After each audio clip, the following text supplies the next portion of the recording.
Hello everybody. This video is for the students who are preparing for NEET, AIMS, JIPMER and all other competitive examinations related to the subject biology. Now you have given the board examination and you have not joined any classes. So this video will help you to prepare one subject, that is bio, for your competitive examinations. At the end of the video, I'll share some important knowledge apart from the topic that I have discussed in the video. I'll ask few questions also and you can give the answers in the comment box. And before this, that is very important, don't forget to like the video. So please like the video. It will help me to boost up my confidence, and subscribe it so that whenever I upload any video, you will get the prior information. So without wasting time, let's start the class. In this video, I am going to discuss about the kingdom Animalia. Basic features of the kingdom Animalia. The kingdom Animalia is characterized by heterotrophic eukaryotic organisms that are multicellular and their cells lack cell walls. So let's discuss the terms that is used to describe the various features of the animals. So the first is heterotrophic nutrition. All animals are heterotrophs. Heterotrophs means what? Means they directly or indirectly depend on plants for food. Now, what is the meaning of directly or indirectly depending on plants? As we know, animals can be herbivores, carnivores or omnivores on the basis of their nutritional requirements. Those animals which are herbivores depend directly or indirectly on the plants. So depend directly on plants as they eat only plant products like fruits, vegetables, cereals, pulses, etc. Whereas the animals which are carnivores or omnivores eat other animals which obtained their nutrition from either plants or other animals. For example, lions. Lions eat deers and deers eat grass. Hence, lions indirectly depend on grass. Here lions are carnivores and deers are herbivores. Hence, all animals directly or indirectly depend on plants for food and cannot survive without them. Now next is the holozoic mode of nutrition. Clear? So basic two type of nutrition, heterozoic and holozoic. So about the heterotrophic I have discussed. Now I am going to discuss about the holozoic mode of nutrition. Nutrition involving engulfment of the whole or part of plant or an animal either in solid or in liquid state is called as animal-like or holozoic nutrition. Holozoic mode of nutrition involves the indigestion, digestion, absorption, assimilation to properly utilize the food. About the ingestion, digestion, absorption, assimilation, I'll discuss in the next video when I'll discuss about the digestive system. This food taken in and is stored in the body in the form of food reserves. Glycogen and fat are the common food reserves in body of animals. Third is eukaryotes. All animals are eukaryotes, means the organisms whose body are made up of eukaryotic cells.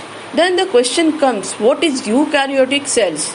Then the answer is the eukaryotic cells possesses an organized nucleus with a nuclear envelope and several other membrane-bound organelles like mitochondria, Golgi apparatus, etc.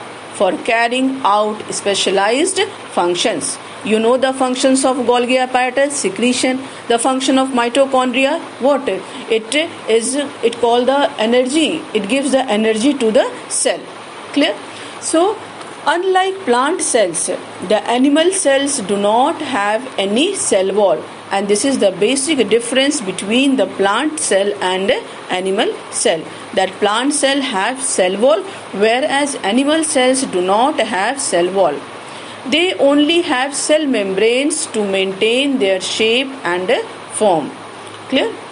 Now, multicellular.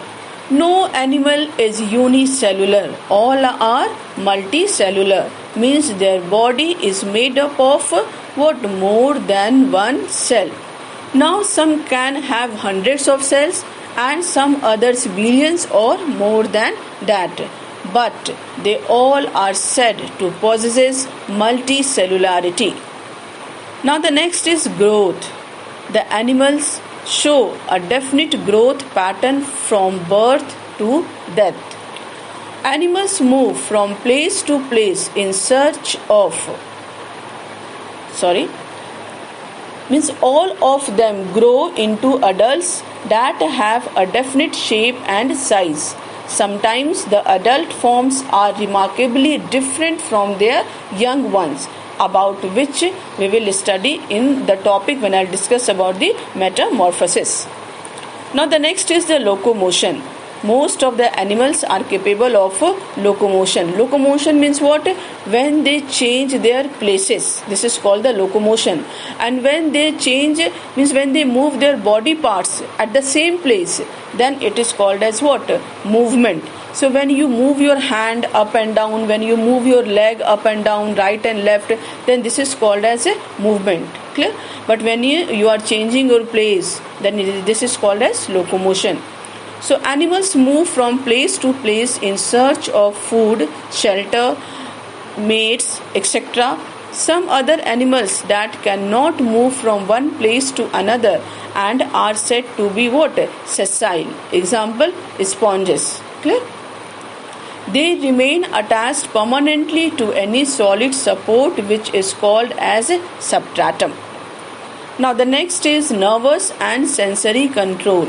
Higher animals show elaborate sensory and neuromotor mechanism and are aware of their surroundings. Their nervous, sensory and endocrine systems fully control and coordinate the body. Nervous system controls all other systems of the body. Sensory system makes an organism aware of all the changes in the environment. The endocrine system provides chemical integration through hormones, but lower animals do not possess that much specialized controlling systems. Then the next is reproduction. Sexual reproduction is the major mode of reproduction, which includes copulation of male and female followed by embryological development. Although some lower animals also undergo asexual modes of reproduction like fragmentation, budding, etc. Then animal groups are characterized. So it is very clear now that animal groups are characterized by mobility and the presence of sensory or a nervous system. These systems receive stimuli from the environment and animals respond by exhibiting some behavior. The only exception is the poriferans or the sponges. Poriferans, also called as pore bearers. They have no cell that can be termed as nerve cell. Like plant life, early animal life also arose in sea. The animals which live on sea floor are called benthic, whereas those swim about actively in the sea are called nectars. Spelling of benthic is Benthic, and spelling of nectans is Nektons. The multicellular eukaryotic organisms with holozoic mode of nutrition are called metazoans. So this is the definition of metazoans. And what are the characteristics of metazoans? They are multicellular, they are eukaryotic, and they possess holozoic mode of nutrition. Based on complexity of organization, metazoans are further subdivided into two subkingdoms, parazoa and eumetazoa. Parazoa includes the sponges in which the cells are loosely aggregated and do not form tissues or organs, whereas eumetazoa includes the rest of animals in which the cells are organized into structural and functional units called tissues, organs and organ system. So this all is about today's clear. Now I am going to share some important knowledge. That first, aquatic. Aquatic means what? Means the animals which live in water. That can be marine also and the fresh water also. Then the what is marine? Which live in oceans or any other water body having salinity. Salinity means what? Yes, means salts are there. Clear? And fresh water which live in rivers, ponds, lakes, etc. Terrestrial animals which live on earth's surface. Arboreal animals means which live on trees.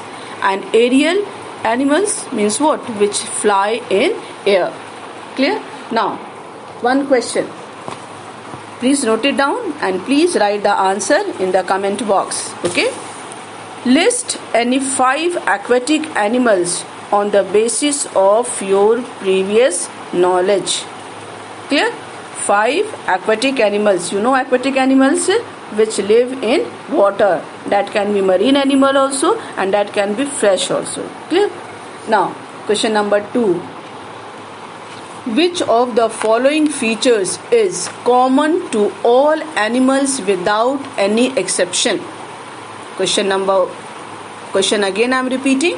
Which of the following features is common to all animals without any exceptions? And the options are: number 1, locomotion; number 2, specialized nervous system; number 3, multicellularity; number 4, herbivorous mode of nutrition. Next question number 3. Which of the following is not a basic feature of all animals? So not a basic feature of all animals. Please remember this. Okay. Now the options are: first, heterotrophism. Second option, aquatic habitat and neurosensory body control. The second option is, again I am repeating, aquatic habitat and neurosensory body control. Third, multicellularity. And fourth, holozoic mode of nutrition. So I am waiting for your correct answer. Clear? Till then, have a nice day and all the best for your quarantine.